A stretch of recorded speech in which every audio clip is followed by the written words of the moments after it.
Welcome to the Story Learning Podcast, regular doses of language learning tips and motivation to help you become fluent in any language. With me, Olly Richards. For language programs, books, free resources, and much more, visit StoryLearning.com.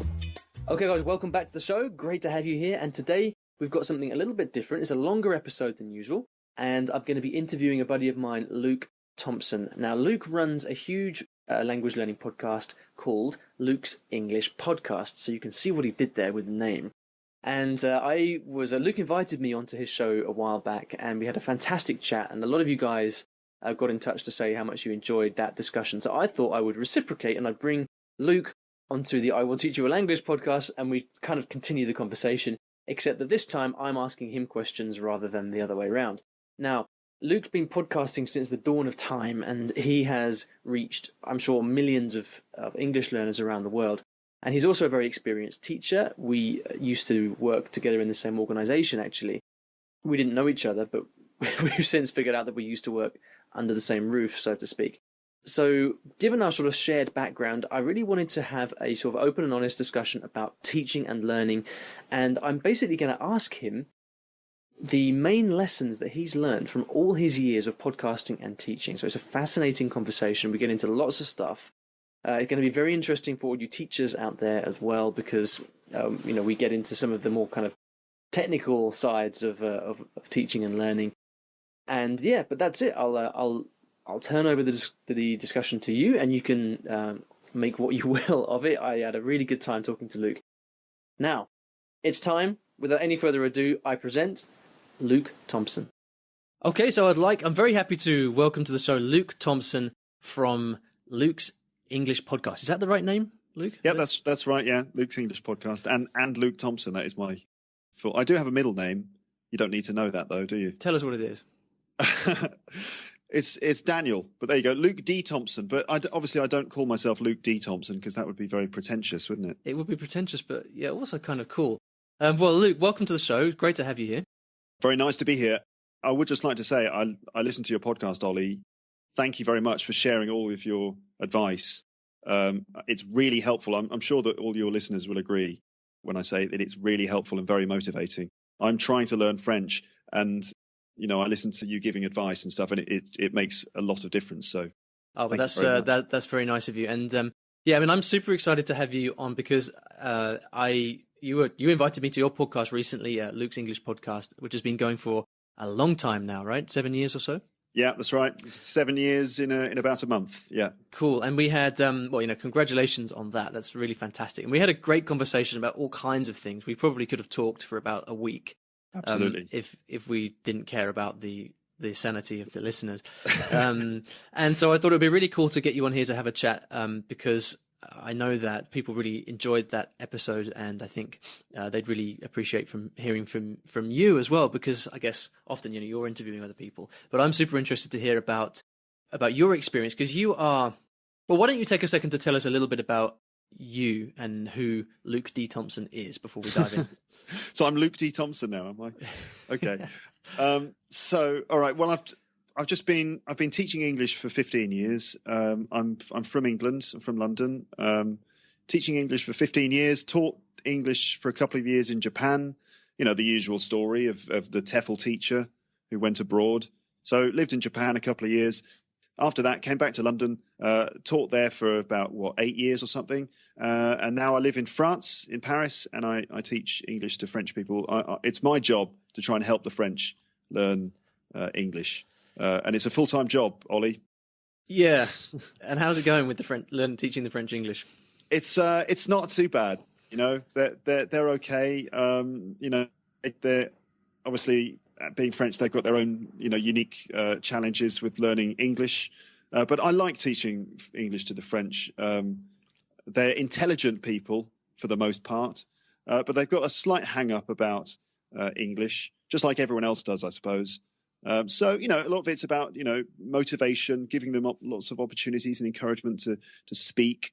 And it's good. It's a good experience. Absolutely. Yeah. So ladies and gentlemen, we have an extremely experienced teacher. And so what I would like to do today is to ask Luke about the lessons that he's learned from 15 years of teaching. So 15 years of teaching English and 7 years of podcasting? Because I think, look, how many thousands of students have you taught over the years, do you think? I've no idea. It's I'd love to have a list of all their names so I could remember them all, and photographs and things like that. But God knows. Do you think it's 10 billion? Yes. Okay, we've got the number. It's at least 10 billion. Yes. So Luke's taught 10 billion people over the years, give or take, and obviously, from the teaching perspective, you're going to notice a lot of things from all of this experience that us as language learners might not notice, right? So I think it's really valuable to take a step back and look at it from the perspective of the teacher. And also because everyone's probably sick of hearing from me, so, we're going to get a different perspective here. So, Luke, I asked you to think about the main lessons that you've learned from your 15 years of teaching. And I think what we'll just do is dive in, and you can tell us what they are, and we'll have a conversation and see where it goes. Okay. Right. By the way, of course, they're not sick of hearing from you, Ollie. Don't be ridiculous. Everyone loves listening to your podcast. Anyway, right. I just thought I'd flatter you there at the beginning. It's always a good strategy for a guest. It is, isn't it? Yeah. It is. Okay. So I'm desperately trying to bring this all together. It's obviously very complicated. We're talking essentially about the principles of learning a language and how that applies to teaching. I've learned those principles, I guess, through teaching. And so I've tried to break it down into bite-sized things. So I've got, let's say, three things, let's say. So attitude, time, and practice. And it's some sort of combination of those things. So for the language learner, these are the key things for me. Okay. And then attitude, time, and practice. Yes. Okay. And then for the teacher, it's also about sort of supporting those things with material. And, when I say material, I mean, the things that we provide to our learners to help them in the classroom, like the way that we do things in the classroom. But also, for me, my podcast also is material that hopefully will support the attitude, the attitude towards practice and time. Yeah, absolutely. Okay, so let's dive into the three things about the learning, and then we'll move on to the podcasting later. So, okay, let's talk a little bit more about those three things that you identified. Okay, so the first one was attitude, and you talk about this all the time. You're really on top of this whole idea, and that's essentially the mindset that we have when we're learning a language. And obviously, you need to be motivated to be able to keep going. You need to be mindful.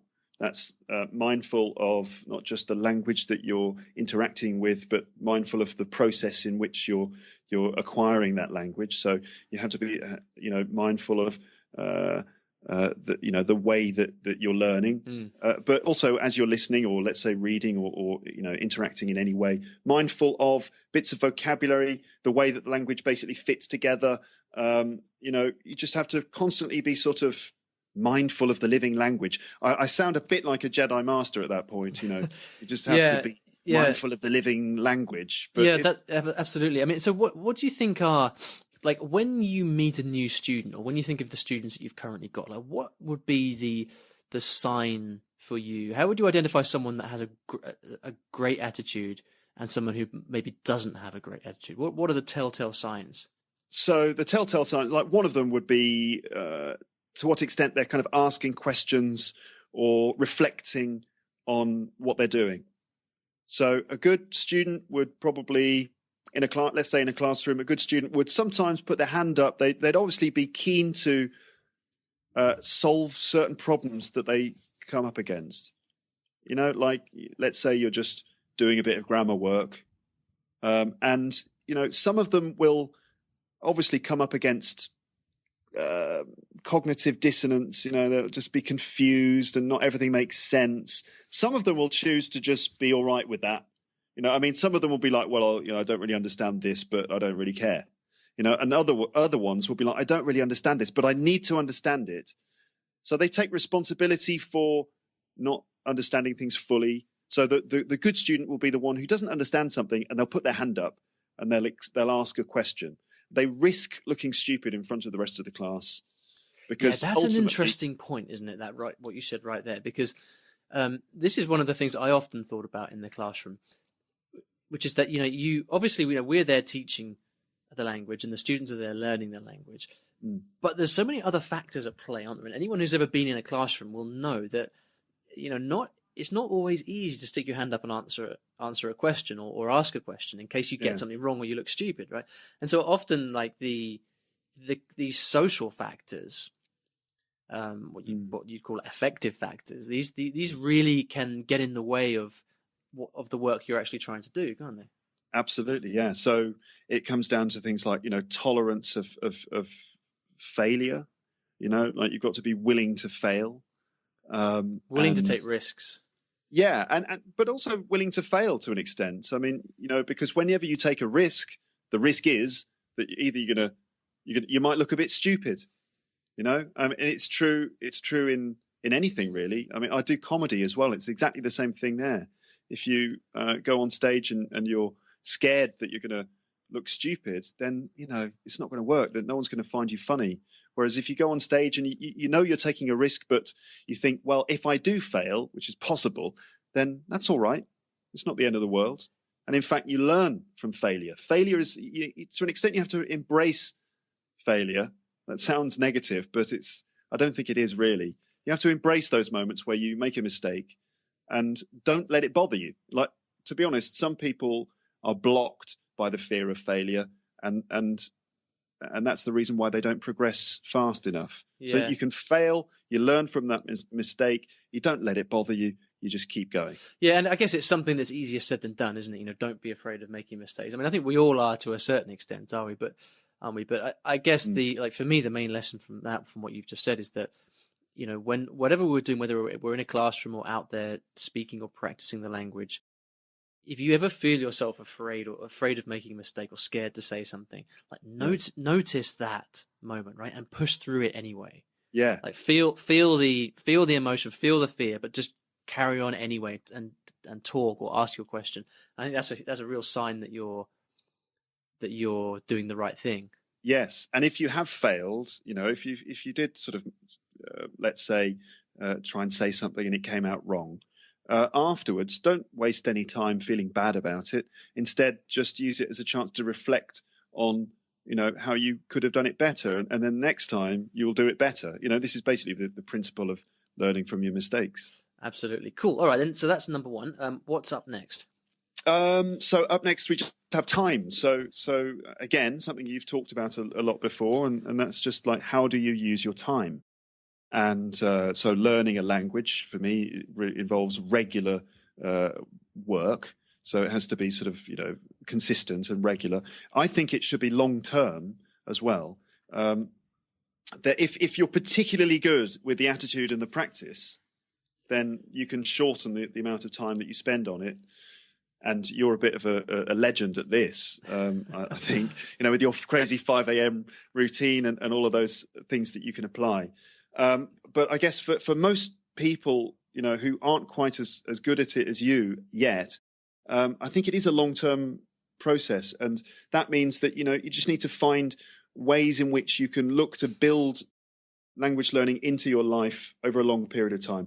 Don't get too upset if you don't get immediate results. Just remember that it's all part of a long-term progression. It's actually an ongoing process. It never really stops, to be honest. No, it doesn't. Absolutely. So tell me about your students who you think get this right.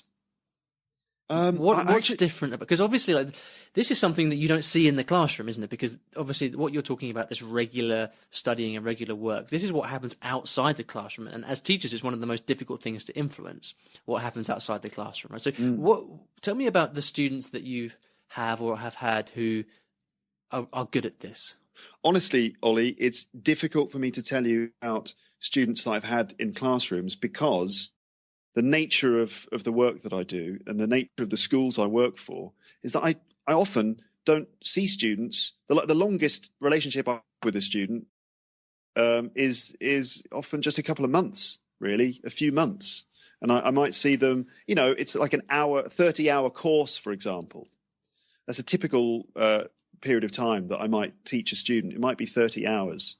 Maybe 60, maybe 90 at most. So I'm not really seeing massive long-term progression. Instead, I'm there to, work on the short-term stuff and then build in the kind of metacognitive strategies that they can then take away for their long-term work. But since I've been doing my podcast for 7 years, I've had people who've been listening from day one.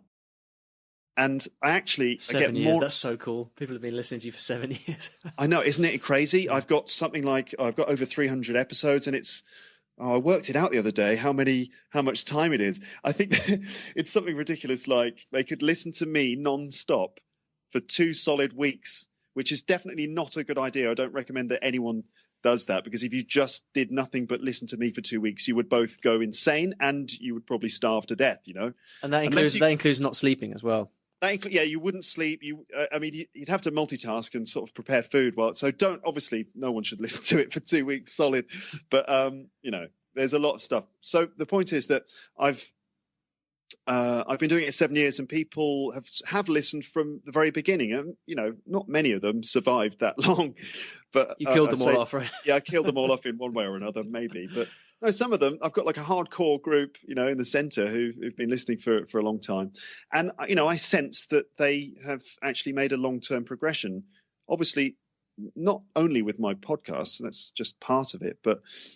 I've received messages. I've actually spoken to some people who've listened to the podcast long term, and I can see the result. I can see that they've improved, and even weird things, like sometimes I get voice messages and things from people, and they speak like me. I've created these sort of disciples, or like created these clones of myself around the world. It's really quite weird. So they use the same sort of expressions and words that you would use, you mean? Similar accents. That they've picked up on the... Oh, right. Okay. Similar sort of speech patterns, things like that. Not all of them, but every now and then I'll hear some person who's like been listening since they were 15 or something. It's like, oh my God, it's like a Japanese version of me. What happened? I've got all these children around the world that I didn't know about. And so I guess that really demonstrates the importance of time, right? That, who knows what they've been doing for those 7 years. But the fact that they've just kept it up and have kept listening to you, you can't help but learn during that time. Exactly. And I think this goes back to attitude as well, that because it's a long-term thing, you need to have the right kind of attitude where, you need to accept that it's going to go up and down. But I think dedication is key. Now, to be honest, I'm quite surprised that people will have listened to me long-term. Obviously, I'm very happy that they have. But, I've tested the patience of my listeners, I'm sure, in the past with some slightly off-the-wall episodes and things. But I think, the results speak for themselves. And the people who've listened to all of it, even when they don't really understand what I'm trying to do, like the episodes that involve bits of comedy and stuff, they might not really understand what's going on. But they realise that it's necessary or important to keep going and to push through these obstacles. And I think that's how attitude and time sort of relate to each other. Yeah, no, absolutely. And anyone who's been listening to this podcast for a while will know that that's something that I consider to be really important as well. And I think with my languages, I think I know I talk about strategy a fair bit, but so often I think like much of the secret sauce, if you like, is just I'm too stubborn to quit and too stubborn to stop. Right. And then so over time, you just can't help but keep learning as long as you carry on. But most people will, I think they just shoot themselves in the foot by quitting, by getting demotivated, which is why, ultimately motivation is such an important thing. Yeah, I think that relates to material as well, which is like the fourth leg of this language learning table that I've shoddily put together here. All right, but I hope you're not proposing we skip over number 3. Oh no, certainly not. Because I wouldn't have that. So let's dive into number 3. What's the third part? So the third part is practice, and obviously that's just the way that you apply yourself. So specific things you do in your language learning, mission, and so it's active or passive. Active would be, working with the language in a very direct, specific way. It also obviously means speaking, which is something that you talk about a lot. Just the importance of engaging in conversation, and that's the ultimate way, because it's a combination of so many different factors. You're listening. It's sort of unconscious because you need to be fast. It's really like the juggling act. It's the best way. But other things, controlled practice using a course book or using a self-study book or something, or any of the other ways that you can do controlled practice with the language.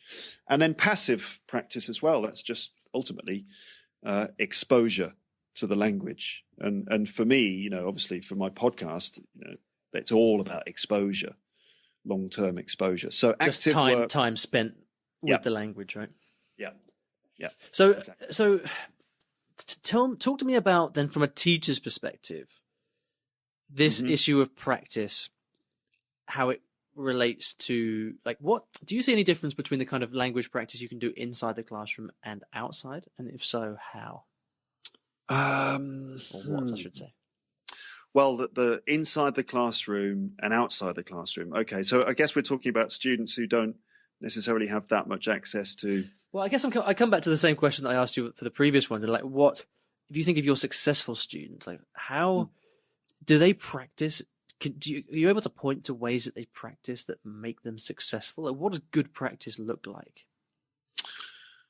Okay, so it's a tricky question. I'm kind of putting you on the spot here, I guess. No, it's a great question. I think there are many ways to answer that question.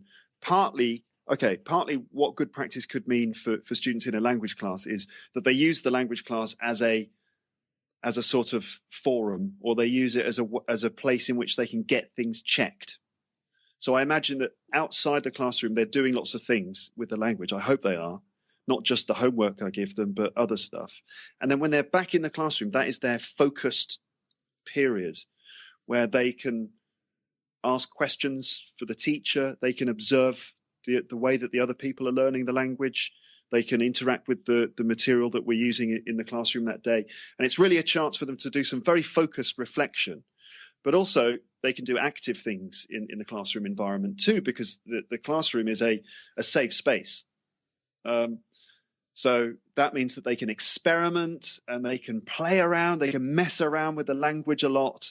They can make errors and make mistakes. It doesn't matter because there's no consequence. In fact, the consequence is purely positive, because hopefully the teacher will be there to pick you up. The other class members will be there to give you encouragement if it's, a good team. And so the classroom is a safe space for messing around with the language. And this kind of feeds into something about comedy. And the idea with comedy is like, you have to come up with ideas. You have to come up with jokes. How do you do it? Well, there's this principle of switching off your editor. So the concept of the editor, it's quite obvious, really. But everyone in their head, they've got some editor which is saying, you can't say that, don't do that. Some limiting affective filter, which is sort of stopping you from doing things. And the mindset really for the good students, certainly in the classroom, is they use the classroom as a place where they can switch off the editor and just kind of have fun, make mistakes. It's like you switch it on, you switch it off a bit. But, certainly in role play activities or those communicative tasks that you might be given as a student in a classroom, run with it, run with the task. Imagine it's almost like improvisational comedy. You just turn off your editor and let it all happen. And then there's a reflective period after that where you kind of assess what happens. You look at you look at those creative moments and you assess like the way that you used language. And piece by piece, step by step, you kind of move forwards like that. So I guess you're talking about really, I suppose in order for that to happen, you do need to be practicing outside the classroom, don't you? Because let's say you have like one lesson a week or 2 lessons a week, which I think is the maximum most people would have. Certainly if they go to a language school, it's the only time that you can really get that feedback, and you can have the teacher or other students in the classroom saying, no, that was wrong, or yes, that was right, or reacting in some way that gives you a clue about what you just said. Yes. So, yes. Yeah, I suppose, personally, I don't often take group classes. I prefer to take one-on-one classes. But I very much see that time as my opportunity to get feedback from the teacher, and in order to do that, because so many people come to a class thinking, okay, I have to impress the teacher, or I have to speak with perfect language, and not make any mistakes, so that the teacher thinks I'm doing a good job, right? But why- actually, go on, the sorry. mentality is, for me, it should be the opposite. It should be like, let's get it all out there, say as much as I can. I love that phrase you used, to switch off the editor, and make as many mistakes as you can, because that gives the teacher the opportunity to show you what you need to work on, right? Yeah, exactly. There is, it's, all these social factors, just like you said about, students, they come in and they want to be correct because they don't want to disappoint the teacher. They're coming out of, in a sense, the classroom environment is a mental space that was defined when they were kids. And that as soon as they go into a classroom, I mean, unless they're particularly free-thinking people, they might just revert to the mindset that they were in at school, which is where there's discipline involved, and it's not necessarily the right situation for learning a language. And so there's a right or wrong answer to every question, which is... Yeah, exactly. A right or wrong answer. There's a chance that, depending on where they went to school, of course, there's a chance that getting the wrong answer could result in, repercussions, like genuine repercussions. We all know about things like, the punishments that kids receive at school, or they used to in the past, So it's not necessarily the right kind of spirit for language learning. And people will automatically fall back into that kind of thinking when they're in the classroom, where they're like, oh, I don't want to raise my hand. I don't want to give the wrong answer, and that sort of thing. So for the teacher, you've got to try and break that down at all the time, while also maintaining it, because there's some good things about that, because it creates order and it creates, sort of controlled conditions. So it's a sort of juggling act. For the teacher, it's extremely hard as well, isn't it? Because you've got to have all these, especially when you study teaching and pedagogy, and you kind of have, as I think both of us do, the theory in mind, but then it's such an exceptionally difficult task to create the perfect classroom where all of these conditions can thrive for all your students. I mean, it's an impossible task, really, isn't it? And as a teacher, you're just doing the best that you can. Absolutely. And you try to let the students know that they've got half the responsibility, that it's 50% teacher, 50% them, and they've got to play their part. And that means, they don't really know how to play their part unless they have listened to your podcast. Well, there are a lot of very natural language learners out there. Actually, I've come across a lot of students who really do, proactively go out there and look for the best way for themselves to learn a language. Although I've often found, ironically, that some of the most talented language learners out there, they don't really go to the language classroom because they don't really have a need. They kind of much better able to do it by themselves.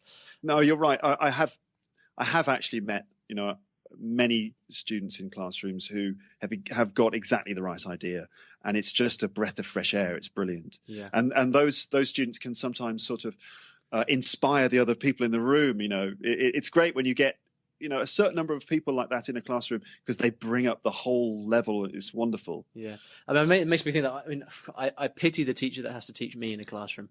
Honestly, really? Because I'm the worst student in the world, because I want answers to my questions. I want to do things my way. It's like, what, you're disruptive to the other students? Well, I mean, not disruptive in the kind of, like, I don't know, in a disciplined sense. Yeah. Sort of trying to stick blue tack on people's ears and things like that. But I guess it comes with the territory, doesn't it? When you've got an idea of how you like to do things, the concept of someone else kind of slowing it down and controlling your learning process is kind of great. But anyway, let's not go down that rabbit hole. Yeah. Cool. All right. So we've covered the three things from the point of view of the learner. What's up next? So the fourth thing was material, which is sort of like an extra little add-on thing, really. And it's for the teachers, I suppose, but also for the learners, because you just got to pick the stuff that you use in your language learning process. And so, from my point of view, as a teacher who does a podcast, material's really important. And if I talk specifically about my podcast, I've tried, and I continue to try to make that content which is really going to support those three things.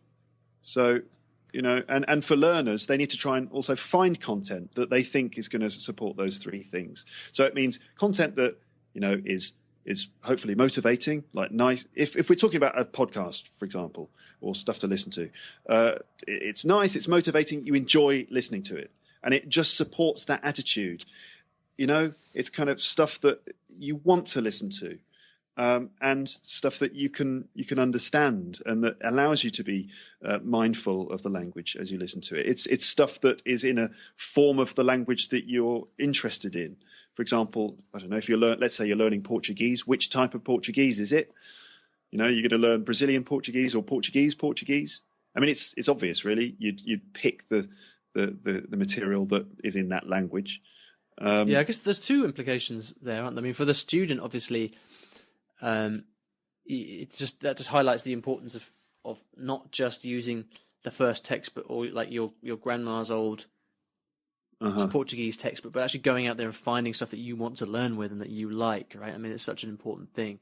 Yeah. But I remember from my teaching experience, one of every teacher knows the importance of materials and just how much that impacts. The material that you choose depends on whether your students enjoy the lesson or not. And, you spend time getting the right material, and it can just produce the most incredible atmosphere in the classroom. But it's also very hard, isn't it? Because finding, in language schools, when you often have a syllabus to follow, and you don't have the luxury of just, as with your podcast, for example, just recording a topic on anything under the sun that takes your fancy, right? You've got to, let's say you have to teach the present perfect. It's very time consuming to actually go out there and or if not impossible to go out and find the most motivating material that not only helps you teach that language point, but also matches the interests and needs and level of your students. Yes. And this for me is like one of the key problems with the whole language teaching industry, is that the kind of prevailing approach is let's have this structured syllabus where we progress from one thing to the next. Mm-hmm. And it makes so I always felt that there was this huge kind of contradiction between what we were being asked to do as teachers and then what we knew that we would do ourselves, given the opportunity. Yeah. You mean the idea of kind of writing the lesson plan and then going into the classroom and then just throwing it away, and just not so much that, but I guess I mean not having the lesson plan in the first place, or not having it imposed on us. I mean, because like as a teacher myself, given the opportunity, I would throw away a structure, a syllabus that says like let's learn this grammar point and then learn that grammar point, and let's instead just choose a whole bunch of material that my students are going to love, such as 7 years of Luke's English podcast. And then use that as the basis of learning, because within that you're going to have everything that you could ever need to teach.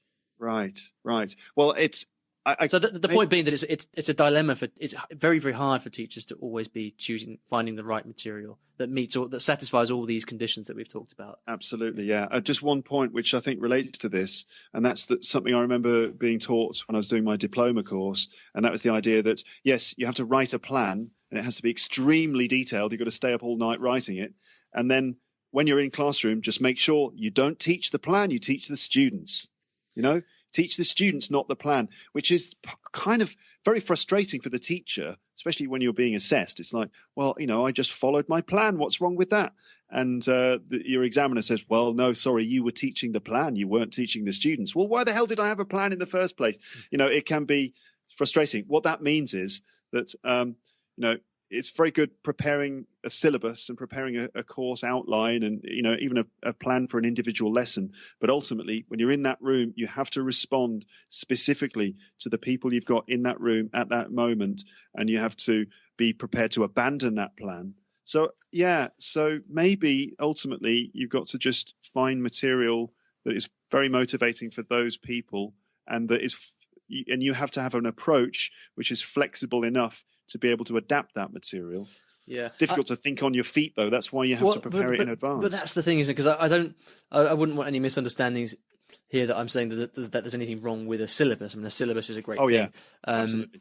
For me, it's the time implication for the teacher. Like when, as a as a full-time teacher, if you're teaching, say, 24, sometimes 30 or more hours a week, like you simply don't have time to put into finding the best material for all those classes, right? Which is why people end up falling back on textbooks and things like that, because it's just there and it's ready, and better to go with that, right? Yeah, I mean, the textbooks are very well. They're incredibly rigorously prepared. They're excellent, but really, I think the best teachers are the ones who know when to stick to the textbook and when to branch off and do something else. And often it's the moments where you branch off and do something else that are the more effective, I think. Yeah. So what for you then is the main for this particular topic here about the material, and what do you think is the main lesson for students, for people learning a language? What's the number one thing for them to take away? Oh, goodness me. That's a really difficult question for the student's point of view. I suppose it's just finding that material, not being afraid to ditch the textbook and search for materials on topics that you like, right? I guess it's a question of sort of trying to think outside the box a little bit, and being and searching around for authentic material, and then being a bit selective. And if you can find some more authentic material in that language, it is possible for you to use that and use that as a springboard. But also, I think it relates to a bit of a hole that exists in the language learning industry, let's call it.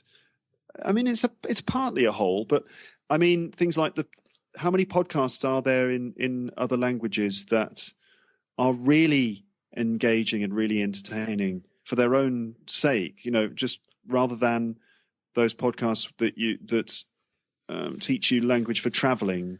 And it's a little bit. I've certainly seen. There are, I guess, like the two of us. I mean, certainly like you, that there are people out there who are just committed to creating fantastic material for learners of different languages. But I guess the thing is that they just don't get the commercial reach, and they are not picked up by the big publishers.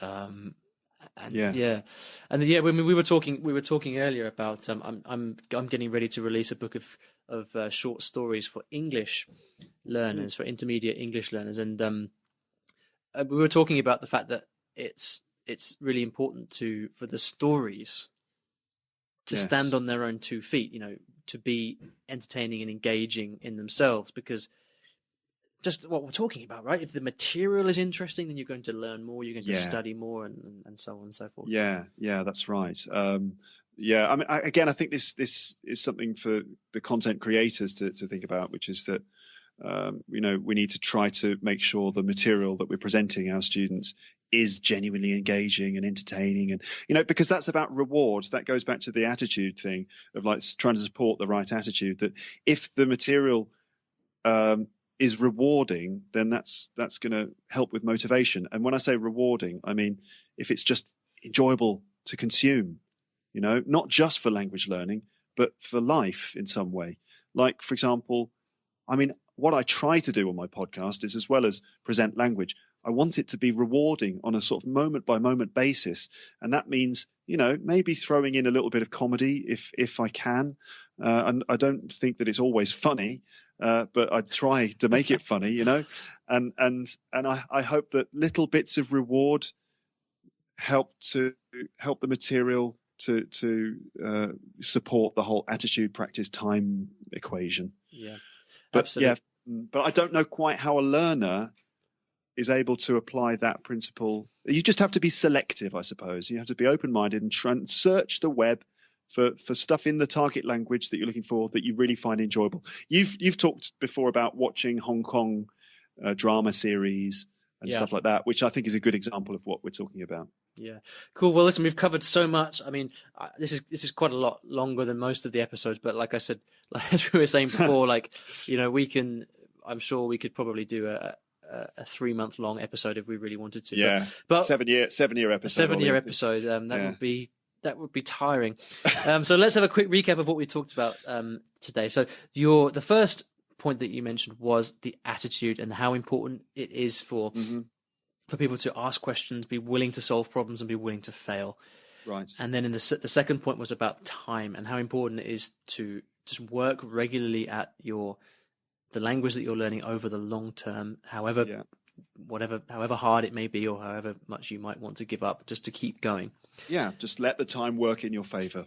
The third was practice, and you use this fantastic phrase about switching off the editor, and so the importance of being willing to practice and not worrying about making mistakes, just using the language and seeing what happens, I guess.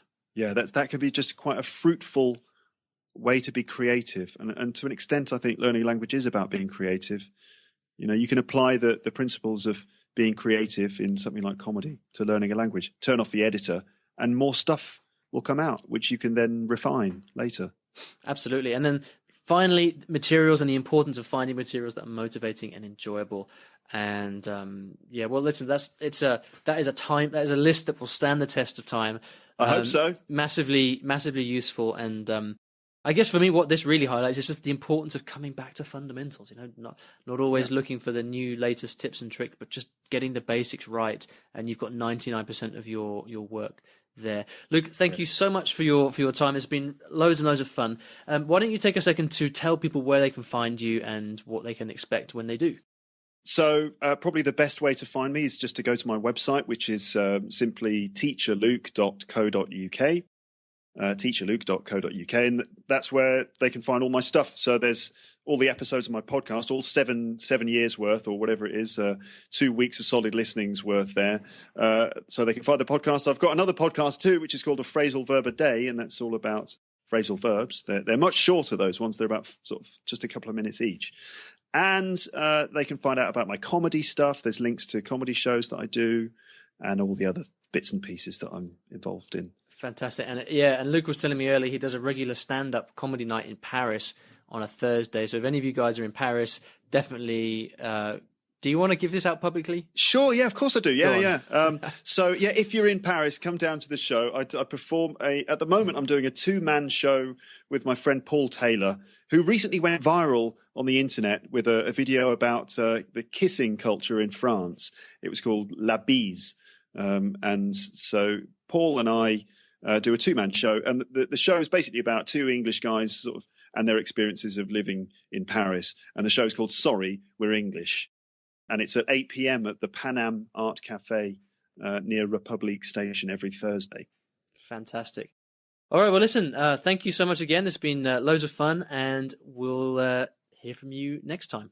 Thank you very much, Ollie. It's been a great pleasure to be on your podcast. Thank you. Cool. Take care. Okay, so I hope you enjoyed that discussion with Luke. So much stuff there, really. It was really great to talk. And if you would like to ask me a question about language learning, you can simply head over to iwillteachyoualanguage.com/ask. Now, I usually leave you with a resource at the end of every show, but I think you've had quite enough for one day. Go and check out Luke's podcast over at Luke's English Podcast. And that's it. Thank you so much for listening, and I'll see you in the next episode of the podcast. Thanks for listening to today's episode, and in case you didn't already know, I teach languages in a rather unusual way through stories. Now, stories are a great way to learn a new language because when you're engrossed in a story, you remember things more easily, and the mechanics of the language just start clicking inside your brain. It's quite something, and if you'd like to find out how you can learn a new language or improve your skills in a language that you already know and do it with the power of stories, then you should check out my free Story Learning Kit, which will teach you exactly how this method works and how you can use it yourself to learn a new language. Visit storylearning.com/podkit, that's PODKIT, to get free access. Inside you'll find explanatory videos, masterclasses, worksheets, short stories to practice with, and much, much more. Once again, that is storylearning.com/podkit, PODKIT, and if you're lucky, you might also find a link in the podcast description or show notes of this episode.